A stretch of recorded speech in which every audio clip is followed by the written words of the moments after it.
আসসালামু আলাইকুম। আশা করি সবাই ভালো আছেন। আজকে আপনাদের কাছে গুরুত্বপূর্ণ একটি বিষয় আমি শেয়ার করব।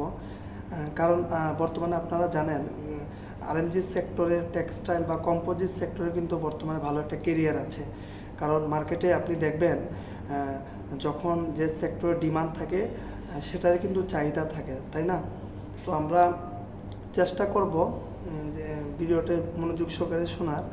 তো আপনি যদি গার্মেন্টস সেক্টরে আসেন, আরএমজি সেক্টর বা টেক্সটাইল, ঠিক আছে, বা কম্পোজিট সেক্টরগুলোতে যদি আসেন, কম্পোজিট সেক্টরটা হচ্ছে যেখানে একটা প্রতিষ্ঠানের ফ্যাক্টরির ভিতরে অনেকগুলা সেকশন থাকবে, যেমন dyeing, yarn dyeing, knitting, garments, fashion, printing, এগুলো থাকবে। এটা হচ্ছে কম্পোজিট ফ্যাক্টরি, ঠিক আছে। তো একটা ফ্যাক্টরির ভিতরে অনেক কিছু আর কি।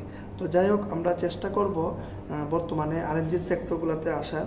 আর আরএমজি সেক্টরগুলোতে ভালো একটা কেরিয়ার আছে, কিন্তু এখানে পরিশ্রম আছে, চ্যালেঞ্জ আছে। এখানে আপনাকে ওই রকম না যে আসলাম আর গেলাম, এরকম না। এখানে আপনাকে আসলে অনেক এক্সপিরিয়েন্স থাকা লাগবে আপনার। তো যাই হোক, আমরা ইলেকট্রিক্যালে যারা আছেন, আমি শুধু ইলেকট্রিক্যালের কথাটা বলবো।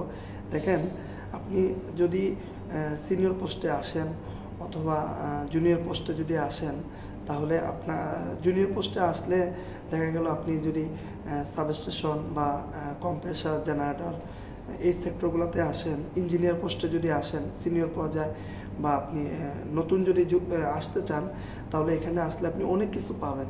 যেমন আপনি একজন আরএমজি সেক্টরে যদি আসেন, আপনাকে অবশ্যই এসএলডি সম্পর্কে আপনার ধারণা থাকতে হবে। সিঙ্গেল লাইন ডায়াগ্রামা যেটা আর কি, এটার সম্পর্কে আপনার অনেক ধারণা থাকা লাগবে।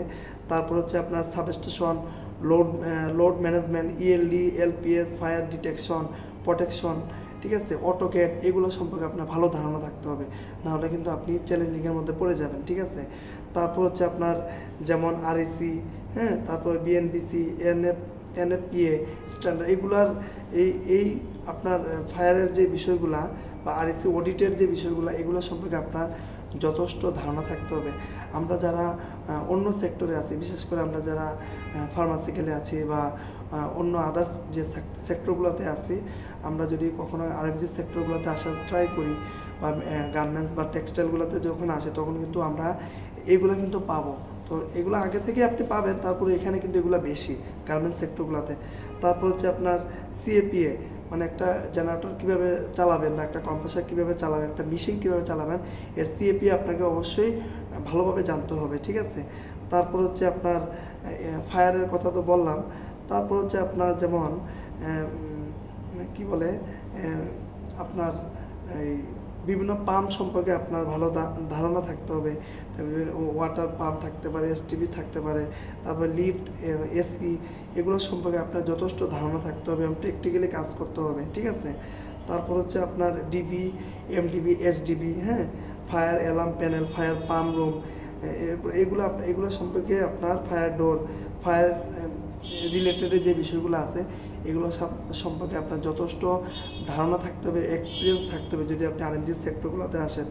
তারপর হচ্ছে আপনার এদিকে ধরেন কি বলে, সাবস্টেশন, জেনারেটর, এগুলো তো বললাম। তারপর হচ্ছে আপনার যেমন মেশিন, বিভিন্ন গার্মেন্টসের যে আপনার ফ্লোরে যে মেশিনগুলো থাকে, হ্যাঁ, হিট সেল মেশিন, আরও বিভিন্ন মেশিনগুলো থাকে আর কি। যারা ফ্লোরে চাকরি করবেন, ফ্লোরে যারা থাকেন, ওনারা এইসব বিষয়ে ভালো অভিজ্ঞ আছেন বা ওনারা এগুলো সম্পর্কে ভালো বলতে পারবে। তো আমরা চেষ্টা করবো প্রত্যেকটা ধাপে ধাপে বিষয়গুলো নিয়ে আসার, ঠিক আছে। তারপর হচ্ছে আপনার এখানে দেখা যাচ্ছে যে আপনার মেনটেন্যান্স, হ্যাঁ, মেনটেন্যান্স এবং অপারেশন যে সিস্টেমগুলো, এগুলো সম্পর্কে আপনার ভালোভাবে জানতে হবে। কারণ আপনি যখন গার্মেন্টস সেক্টরে আসবেন বা আরএমজি সেক্টরগুলোতে যখন আসবেন, তখন আপনাকে প্র্যাকটিক্যালি অনেক কিছু জানতে হবে। না জানলে আপনার টিকে থাকতে পারবে না। এসএলডি সম্পর্কে, তারপর অটোকেড সম্পর্কে আপনাকে ডকুমেন্টারি বিষয়গুলো, ইআরপি সম্পর্কে জানতে হবে, ঠিক আছে। তো যারা প্ল্যানিং করতেছেন যে আমরা গার্মেন্টস সেক্টরে আসবো, আরএমজি সেক্টরে আসবো, তারা এই বিষয়গুলো অবশ্যই আগে থেকে ভালোভাবে জানার চেষ্টা করবেন। গুগল বা ইউটিউব থেকে জানার চেষ্টা, অনেক ভিডিও আছে, অনেক অনেক সিনিয়র ভাইয়েরা, ইঞ্জিনিয়ার ভাইয়েরা ইউটিউবে অনেক আরএসি সম্পর্কে, অডিট সম্পর্কে অনেক ভিডিও ওনারা শেয়ার করেন। তো ওগুলো দেখার চেষ্টা করবেন। তো তো আমরা চেষ্টা করবো এই সেক্টরগুলোতে আসা, আমি যেগুলো বলছি মোটামুটি এগুলো থেকে যদি আপনি ভালো একটা ধারণা নিতে পারেন, এগুলো সম্পর্কে যদি আপনি ভালোভাবে জানতে পারেন, অবশ্যই আপনি এই সেক্টরে ভালো কিছু করতে পারবেন। ঠিক আছে, সবাই ভালো থাকবেন। আসসালামু আলাইকুম।